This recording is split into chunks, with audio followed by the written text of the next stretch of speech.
انا ونفسي.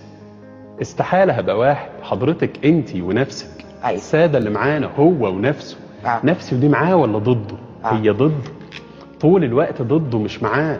اذا ما كان بيقدر يروضها، مش كل اللي احس بيه اصدقه، ولا كل اللي افكر فيه انفذه، ولا كل اللي متعود عليه اقوم بيه كل يوم. ان انا ابقى متاكد ان نفسي مش هتسيبني ارضى، ومش هتخليني ببساطه اقنع، وان من اول لحظه في اليوم اصحى وانا بتلمس حياتي انا حطيت ايدي على السرير اللي نايم فيه، اللهم لك الحمد بالسرير في مستشفى. بصيت على حيطان بيتي، الحمد لله اني مش لاجئ في مخيم. قمت من النوم غسلت وشي، اللهم لك الحمد ما غسلتش كليتين. فتحت باب بيتي اللي انا مستور فيه من امبارح، نزلت اتحركت على شغلي اللي غيري مش لاقيه، قابلت حد اسلم عليه اللي غيري نفسه يلاقي حد في حياته ويهتم بيه.